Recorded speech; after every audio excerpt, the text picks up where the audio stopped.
All right, everybody, welcome to Math with Grace. For this video, we're going to be going through Algebra, Unit 5, Lesson 11 through 15. Lesson 11 begins on page 51, and it's entitled Multiplying Sum and Difference Binomials. These binomials are actually pretty cool. And this is what they look like. So binomials such as the quantity x plus 4 times the quantity x minus 4, hence the sum meaning plus and difference meaning subtraction. Basically, they're exactly the same except one has a plus sign and one has a minus sign, okay?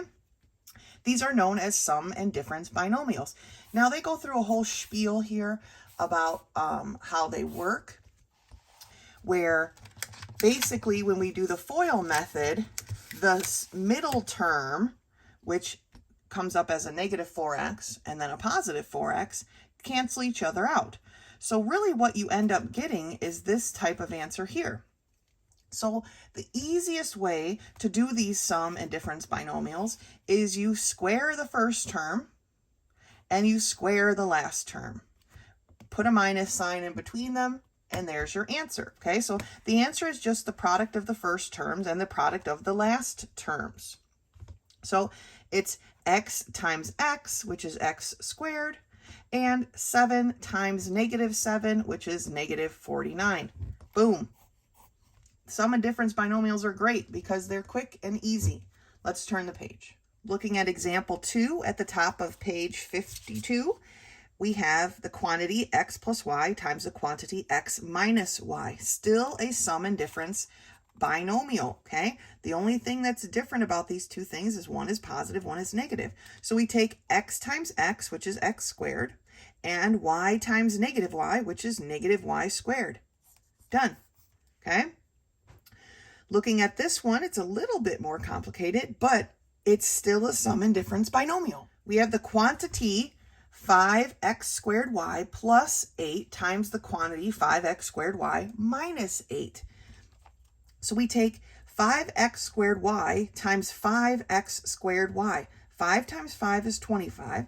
X squared times x squared is x to the fourth, and y times y is y squared. Okay, just look at it right here.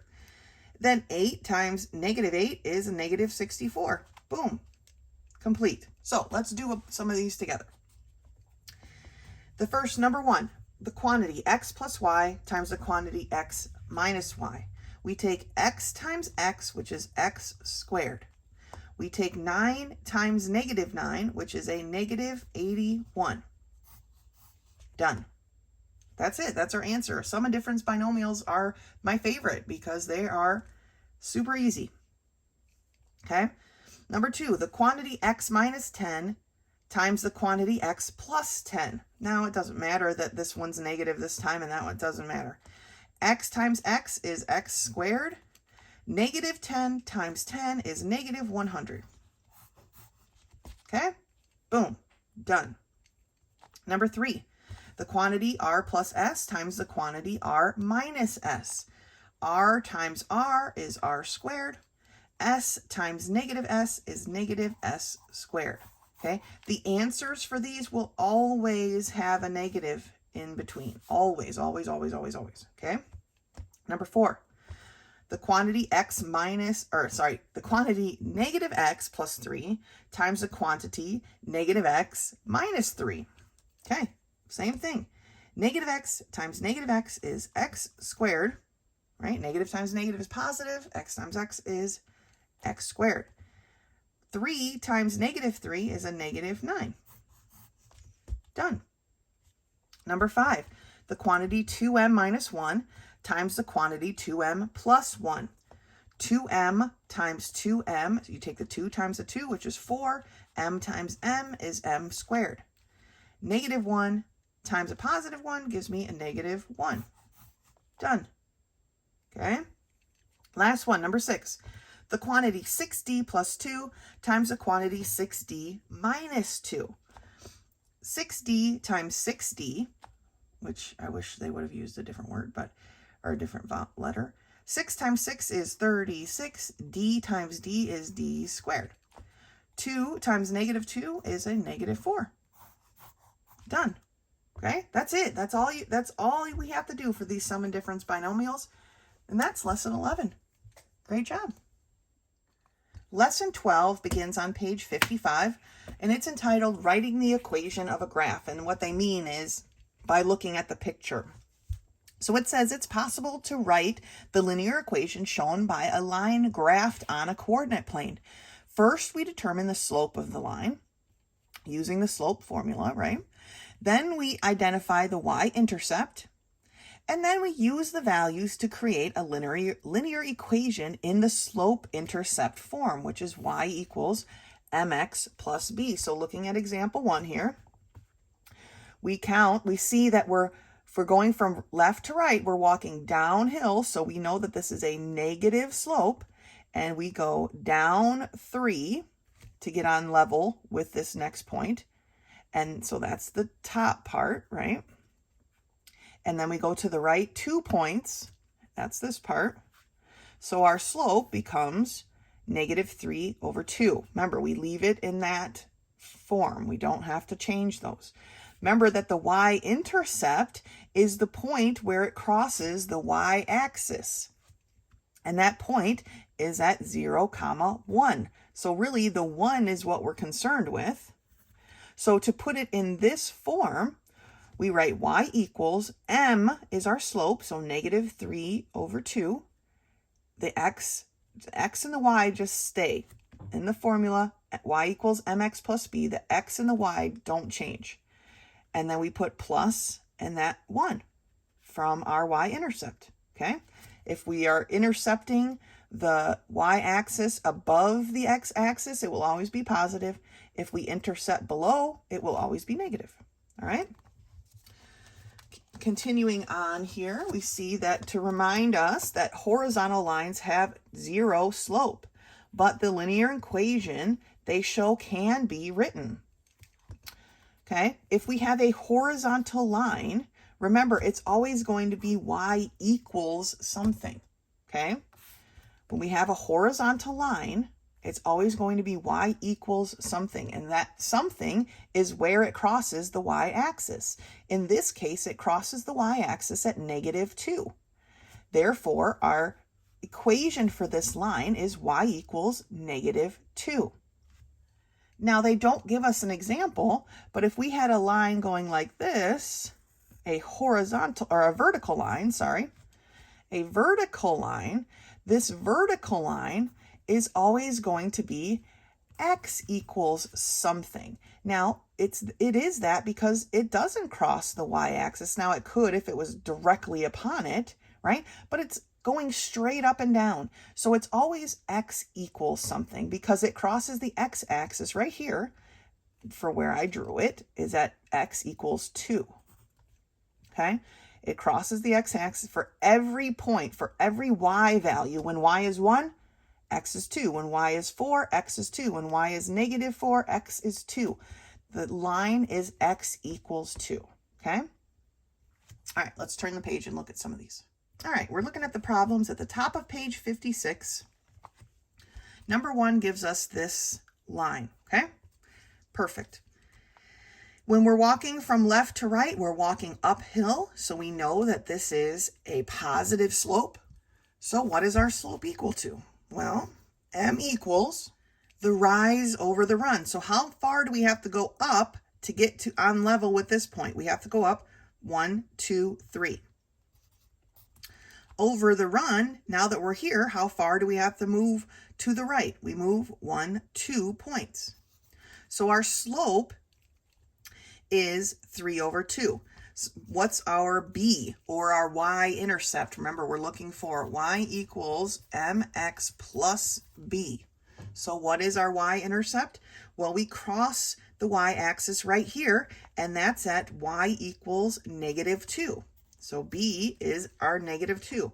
So the slope for this line is y equals 3/2. My head got ahead of me there.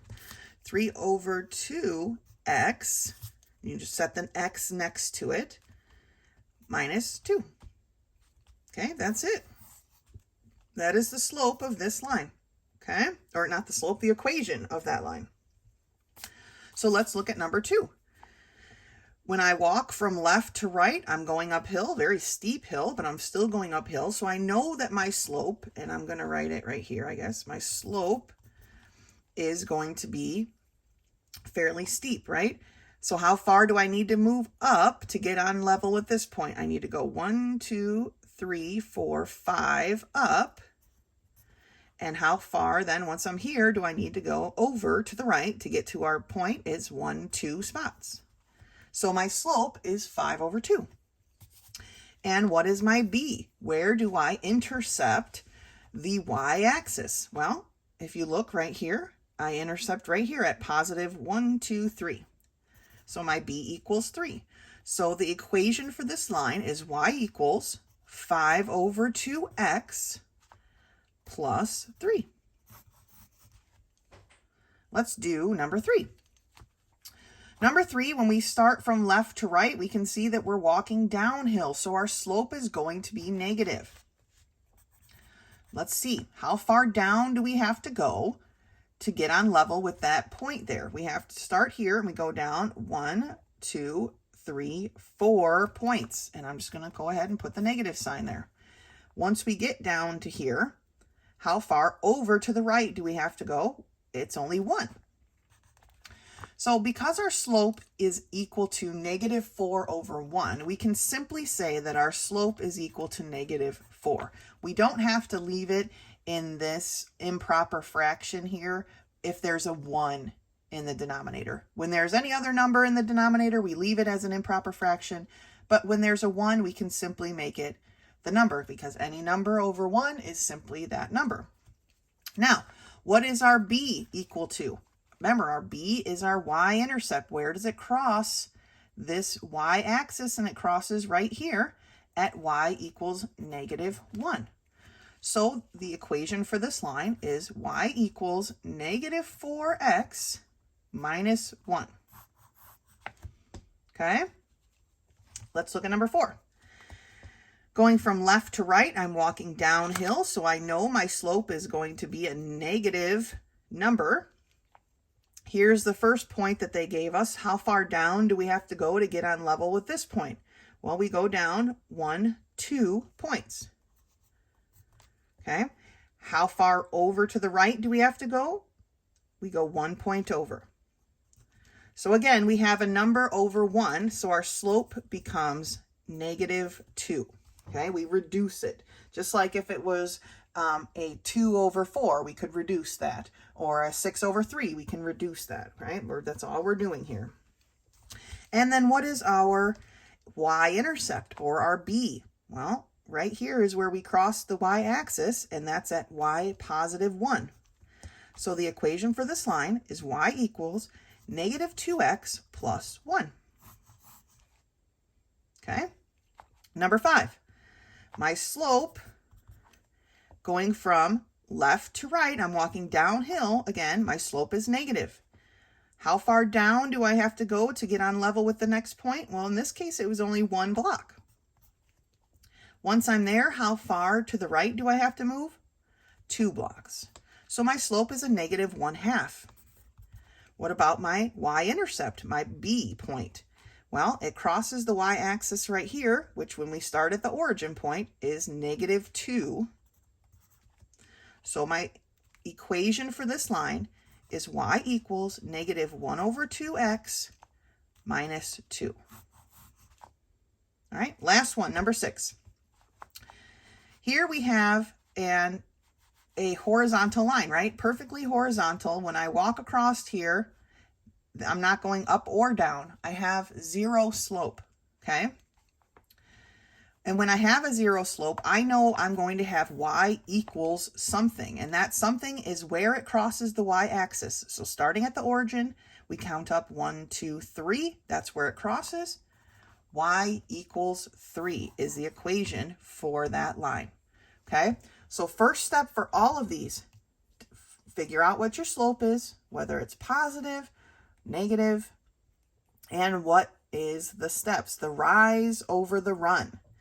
The next step is to figure out your b, or your y-intercept point. Where does it cross that y-axis, okay? And then you just plug it in. You plug in your m, which is your slope, and your b, which is your y-intercept, into this formula, and you have the equation for the line. Great job on lesson 12. Lesson 13 begins on page 60, and it's establishing equalities for rates and mixtures. Word problems. These are more story problems, okay? When word problems include something happening at a certain rate over a length of time, both the rate and the length of time must be included in the equation, and this is what they're talking about here. Ray's water pump can put out 3 gallons per minute more than Paul's pump, okay? So what's our base? Our base is Paul, and Ray's pump is Paul, right? X plus 3. These are the rates of each of their pump. Together, the two pumps emptied a 1,125 gallon pool in 25 minutes. So they set up their pumps, stuck them in the pool, turned them on at the exact same time. In 25 minutes, the pool was empty. How much can each pump out in 1 minute? Okay. 3 gallons per minute more than Paul's. Ray's is 3 gallons per minute more than Paul's. So what is our setup here? How do we set up this equation? Well, Paul's pump ran for 25 minutes, pumping at a rate of X. We've already decided that that was his rate, right? We add that to the 25 minutes that Ray's pump pumped, right? Together, they pumped this pool out. Ray pumped at a rate of X plus 3. In total, they pumped 1,125 gallons, okay? That's our equation. Now that we have set up, we just have to solve. We've got to distribute this through the parentheses, so we end up with 25x plus 75. We add our like terms, which gives us 50x. They subtract the 75 from both sides, and then divide both sides by 50, and find out that the rate of Paul's pump is 21 gallons per minute, okay? We know that it's gallons per minute because it says so right here, okay? Ray's pump pumped out 3 gallons per minute more than Paul's. So this is gallons per minute. And here's how you write your answer. Paul's pump, 21 gallons per minute. If you want to write gallons per minute, that's fine. You can abbreviate. I don't care. But once we find Paul's rate, now we need to find Ray's, right? Because Ray's was X plus 3. So we have to take 21 plus 3 to see that Ray's pump pumps 24 gallons per minute, all right? And again, you could write it as gallons per minute. You don't have to write the whole thing out, but you do need to label it, okay? We're getting to a point in our mathematical careers that our answers need to be properly labeled, okay? So they have a question here at the bottom already. And let's go ahead and work through these. They want us to use the steps that we've been learning for story problems to set up and solve this equation. Edwin has a pump with a capacity of 60 liters per minute. Okay, I'm underlining it because it's important. To fill a 3,150 liter tank, he also used his neighbor Marvin's pump. Together they filled the tank in 35 minutes. What is the capacity of the second pump? So here, the second pump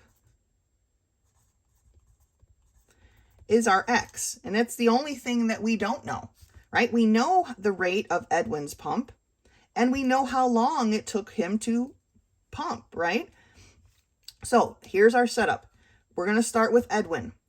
Edwin ran his pump for 35 minutes, and his pump was 60 liters per minute. I'm not going to write in the unit of measures right now. Marvin's pump also was pumping at the same time, right, for 35 minutes, but his rate is X amount. We don't know exactly how quickly his pump was pumping just yet. Together, these pumps filled a tank with 3,150 liters, okay? And there's our equation. It's all set up. Edwin pumped for 35 minutes at 60 liters per minute, plus Marvin's pump ran for 35 minutes, but we don't know how many liters per minute. And altogether, it was 3,150 liters. So now we just do the math. 35 times 60 is 2,100 plus 35x equals 3,150. We got to get this x by itself. We're going to do the first thing here and subtract this 2,100 from both sides. And we're left with 35x is equal to 3,150 minus 2,100 gives me 1,050. Okay? I'm going to rewrite it over here. 35x equals 1,050. Now we take this 35 is being multiplied by x. We're going to do the opposite and divide. And we end up with x is equal to 30. So what was the capacity of Marvin's pump? Marvin's pump pumped out 30 liters per minute. Okay? Marvin's pump pumped out 30 liters per minute. That's what we were able to find out. All right? Let's go to the top of page 61 and do number 2. Number 2 reads, a faucet for a 30-gallon bathtub fills at a rate of 3 gallons per minute. So there's someone's turning on the bath. If the drain lets water out at 1.5 gallons per minute, how long would it take for the tub to overflow if both the faucet and the drain were open? Some kind of fool here turned on the faucet at 3 gallons per minute, but also left the drain open at 1.5 gallons per minute. So here's the difference with this problem. The faucet is adding water, right? But what does a drain do? A drain takes water away. It subtracts water. So we have to think about that with our setup. We don't know how long, that's the question, right? So the faucet pumps at 3 gallons per minute for X amount of minutes. We don't know. The drain takes away 1.5 gallons per the same amount of minutes. We don't know how many minutes. He turned on the faucet, but the drain was open. How long will it take till the bathtub overflows? And the bathtub is 30 gallons. Okay? Faucet is adding, it's a positive. The drain is taking away, so it becomes a negative, minus the drain, okay? Equals 30. When will that, how much time has to go by before that equals 30? So let's do the math. We've got 3x minus 1.5x equals 30. These are like terms. What is 3x minus 1.5x? Well, it is 1.5x, right? 3 minus 1/2 is 1/2. So 1.5x equals 30. The 1.5 is being multiplied by x. We're going to do the opposite and divide. And we find out that x is equal to 20. Okay? X is equal to 20. So it will take 20 minutes for that bathtub to overflow. Hopefully, whoever turned the faucet on and left the drain open comes back before that happens, okay? So this problem was set up a little bit differently. We had a pump or whatever, a faucet adding to the tub, but then we had a drain taking away. And we have to represent that with a negative, okay? Now, we have another type of story problem here that they want to talk about on this page. And that is a mixture problem, when we're mixing things. Okay, it says mixture problems contain two conditions, a total amount and a second value of either a dollar amount or a percentage of concentration. You might be thinking, what the heck does that mean? Well, let's take a look. How much of a solution with 90% antifreeze must be added to change a 2-gallon solution of 30% antifreeze to a solution of 60% antifreeze. Now, you still might be thinking, what the heck does that mean? Okay, well, here's what we got. We have a starting solution. That's this 2 gallons at 30%. Okay? We are adding antifreeze right here. Okay? We're adding that to the solution we started with. And we want to end up with this solution, 60% antifreeze. That's our final. So the beginning solution plus the added antifreeze, or added whatever, is going to equal our final solution. They like to do these problems a lot. So what did we begin with? Well, we began with 2 gallons at 30%. Okay, so they rewrote 30% as a decimal. We added, we don't know how much. This is what we're trying to figure out, right? How much of this do we need to add at 90%? And they just changed that 90% to a decimal. And it's going to equal the 2 gallons that we began with plus the X amount that we don't know exactly what we're adding at 60%. Right? That's our final solution that we're trying to get. So this is the part that usually throws people off. Well, how do they know that? Well, we started with 2 gallons and we're adding X amount of gallons. So our final solution is going to be 2 plus X amount of gallons, right? If you had a cup of water and I told you to add water until the cup was full, it would be what you started with plus what you added. That's what we have here. What we started with plus what we are adding is going to be the quantity of our final solution. And then our final solution needs to be 60%. So in this case, we have the percentages mixed in. But once you get to this step, it's just algebra. It's just math. And you guys can do this. I know you can. So 0.3 times 2 is 0.6. 0.9x is 0.9x. Okay? And then here we have to distribute. Don't forget to distribute. 0.6 times 2 is 1.2. 0.6 times x is 0.6x.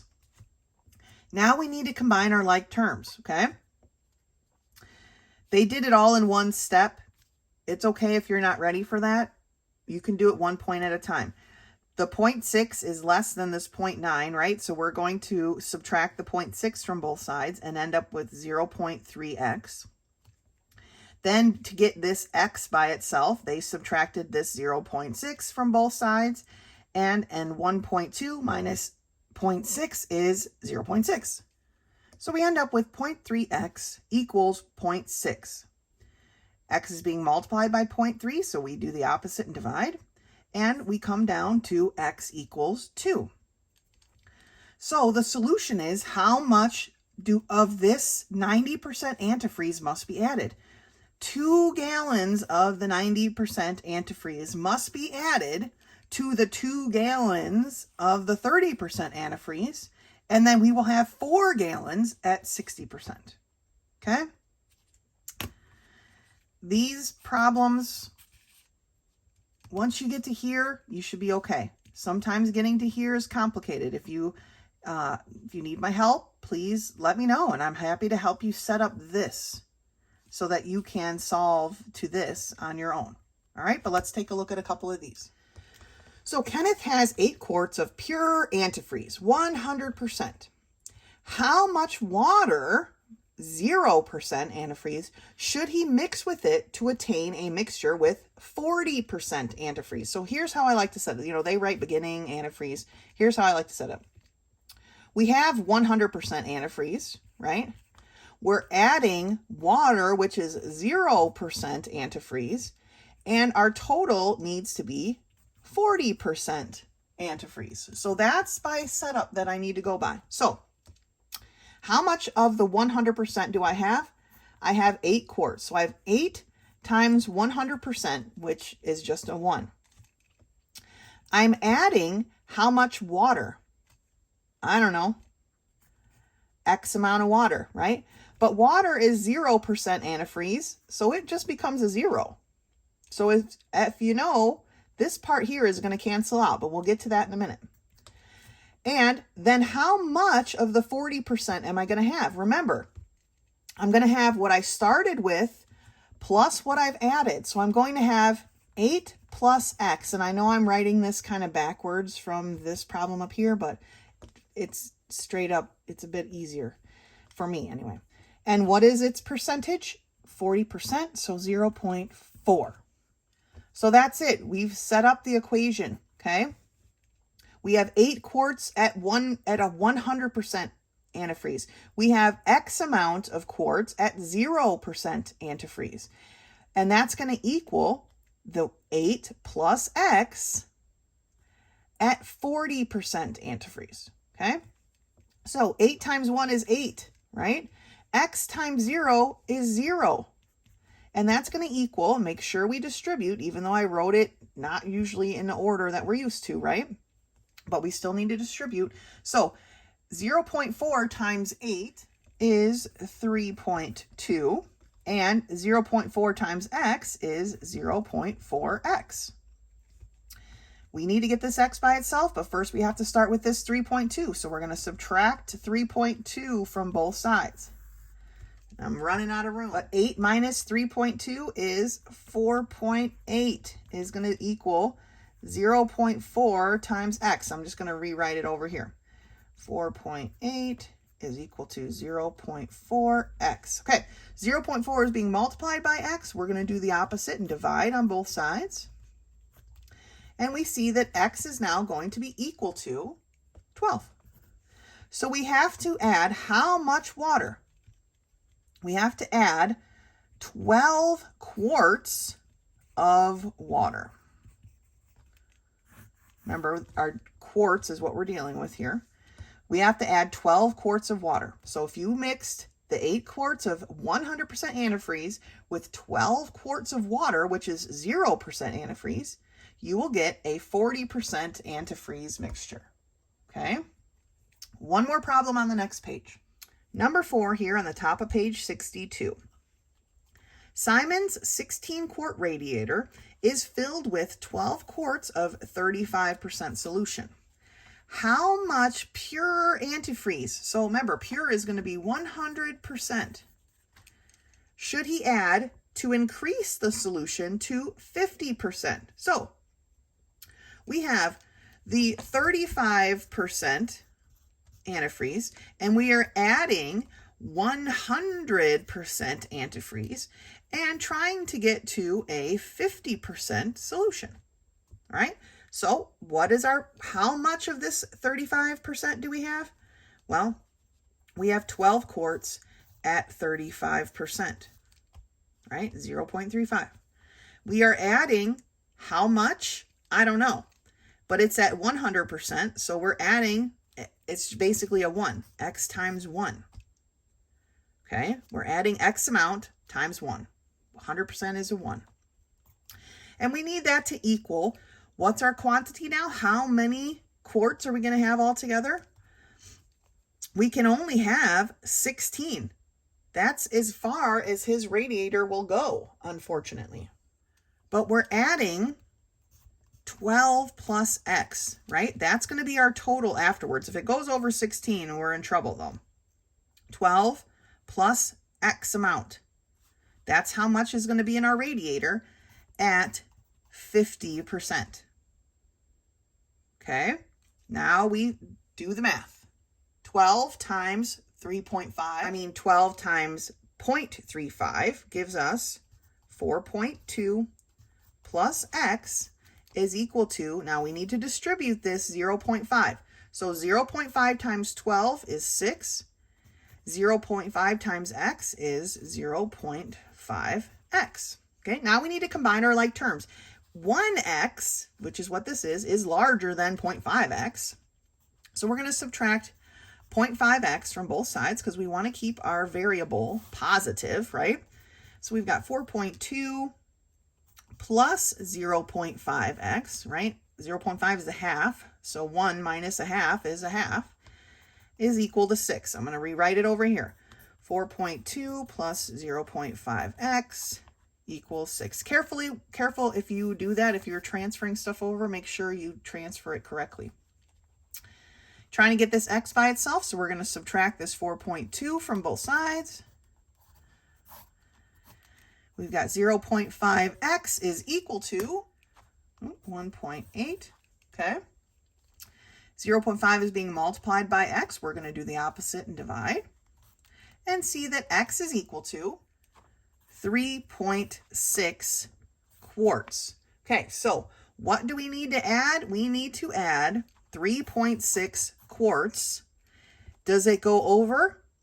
No, right? 12 plus 3.6 is 15.6.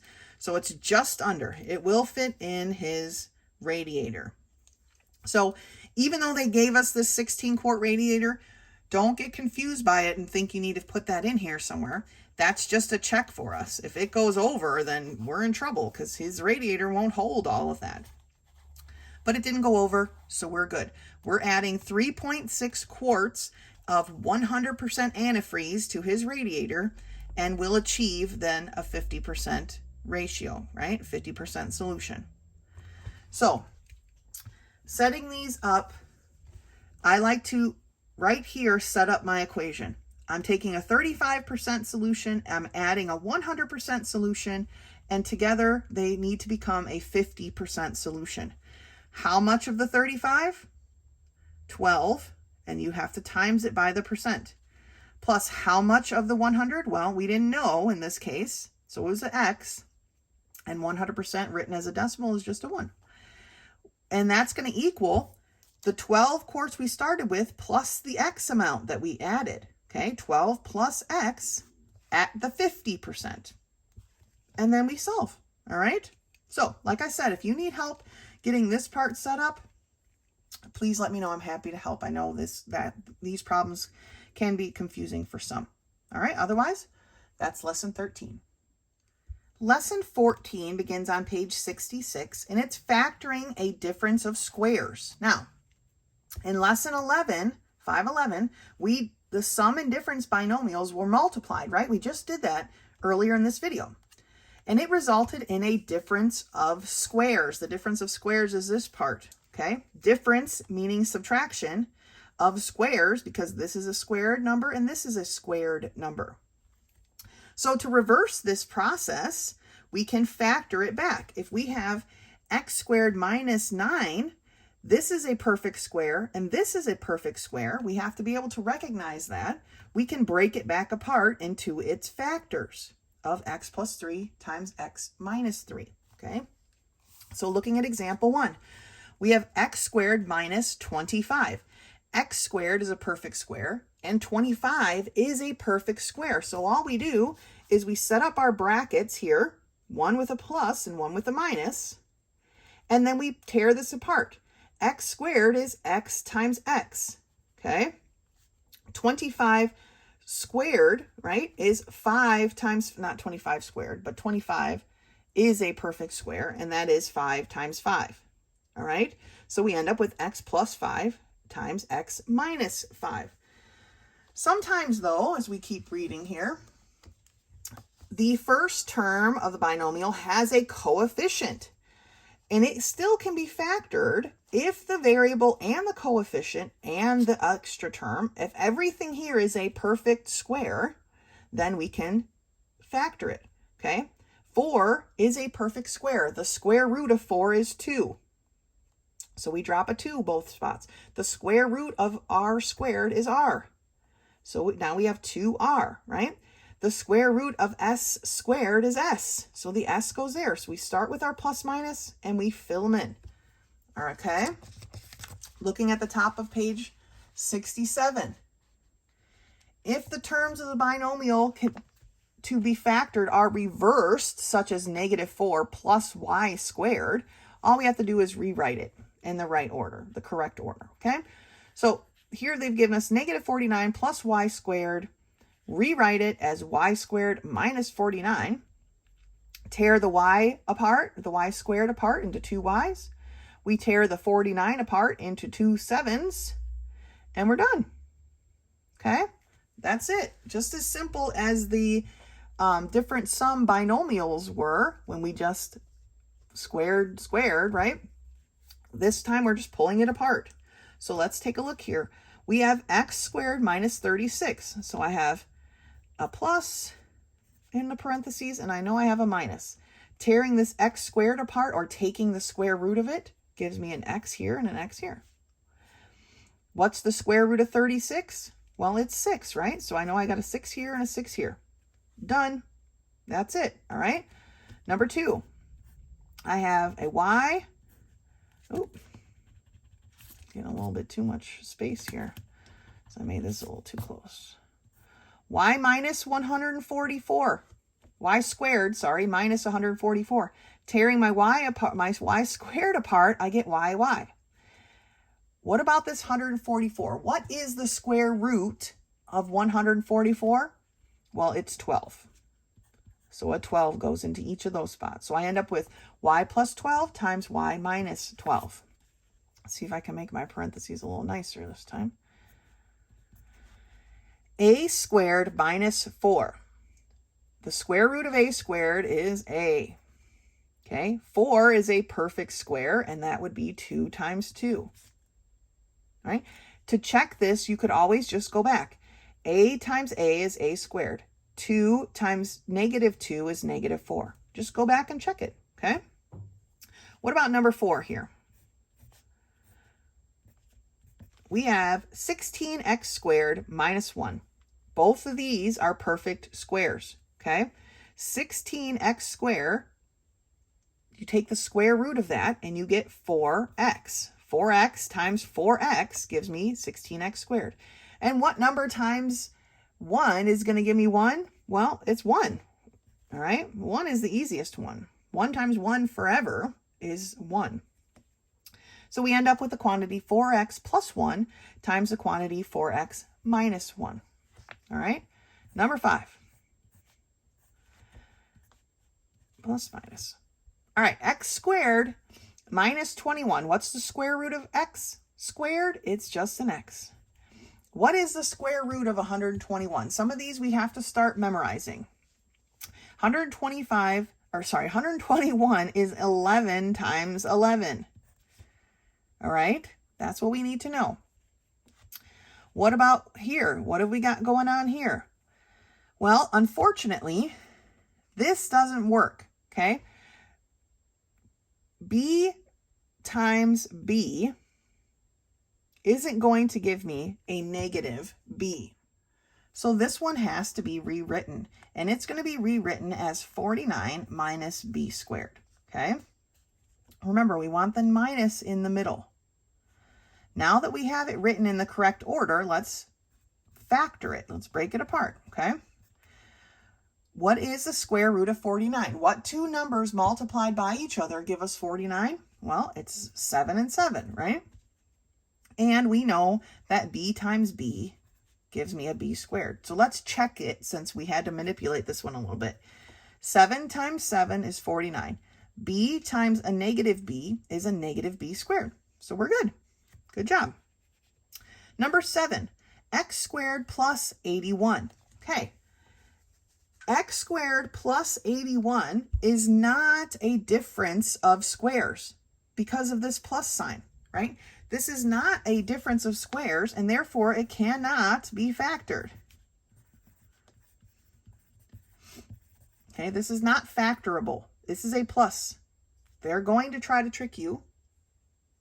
Don't let them trick you. Number 8, x to the 6th power minus 25. And you might be looking at this like, no, not factorable, but it is. And this is how it works. Still a plus and a minus. X to the 6th has to be broken into two parts. And how that works is going to be x to the 3rd and x to the 3rd, right? X to the 3rd times x to the 3rd is x to the 6th, right? This one doesn't quite match the take the square root of, right? Because the square root of 6 is not 3. But we know that if we put an x to the 3rd here and an x to the 3rd here and we multiply them together, we get x to the 6th, because when we multiply them, it would be x to the 3 plus 3, right? And what is the square root of 25? Is, of course, 5. So let's check our work. X to the 3rd times x to the 3rd is x to the 6th. power. 5 times negative 5 is negative 25. So we are golden. All right, that one's a little bit different. Glad we could do it together. Now, number 9, again, is not in the correct order, and we need to rewrite it. And it's going to become 9x squared minus 16. Now it is in a difference of squares, difference meaning subtraction, a difference of squares, and we can solve this one. We can factor it. What number times itself gives us 9? Well, it's 3, right? 3x is that first term. What number times itself gives us 16? Well, that's a 4. So we have the quantity 3x plus 4 times the quantity 3x minus 4, right? So basically, we're just doing the opposite of what we did in lesson 11 by breaking these apart by their perfect squares, right? 9 is a perfect square. It is 3 times 3. X squared is a perfect square. It's x times x. 16 is a perfect square. It is 4 times 4. So we're just factoring these or taking them back apart.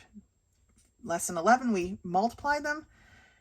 Lesson 14, we are factoring or taking them apart. Okay? That's it for this lesson.